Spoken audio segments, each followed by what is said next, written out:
I want to share a true story with you. The smell of old coffee and stale donuts usually filled my little 20-something apartment in the heart of Atlanta. I was 22, just trying to figure things out after college, working a few part-time gigs to keep afloat. My rent was always due and my fridge was usually empty, but I had my freedom and the buzzing energy of the city. I was walking home one evening, maybe around 10 p.m. after a long shift. The streetlights cast long, spooky shadows, and the usual city noise felt a bit muted, like the world was holding its breath. I was cutting through a less lit street, a shortcut I'd taken 100 times, when I heard footsteps behind me. I didn't think much of it at first, just figured someone else was heading home too.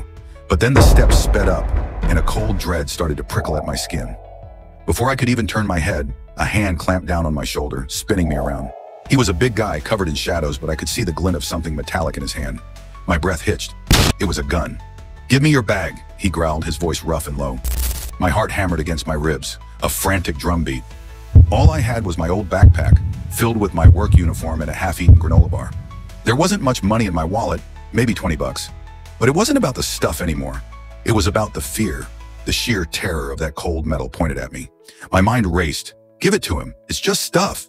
But then a stubborn anger flared up. This was my stuff, my street, my life he was messing with, and I was tired of feeling small.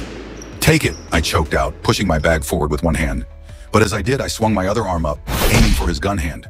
It was a stupid, desperate move, straight out of a bad action movie. But it worked. My hand smacked against his, hard. The gun clattered to the pavement with a shockingly loud sound. He cursed, surprised, and instinctively bent down to grab it. That was my chance. I didn't think, didn't hesitate. I shoved him with all my might, catching him off balance, and then I just ran. I ran like I'd never run before, my lungs burning, my legs pumping. I didn't look back, just kept my eyes fixed on the distant glow of the main street. I could hear him yelling something behind me, but his voice got fainter and fainter as I put more distance between us. Finally, I burst onto the main street, gasping for air, the bright lights and sound of traffic a welcome shock. I stumbled into the first open place I saw, a brightly lit gas station, and leaned against the counter, shaking from head to toe. The guy behind the counter looked at me funny, but I couldn't even speak. My backpack was still on my back, untouched. He hadn't even gotten it.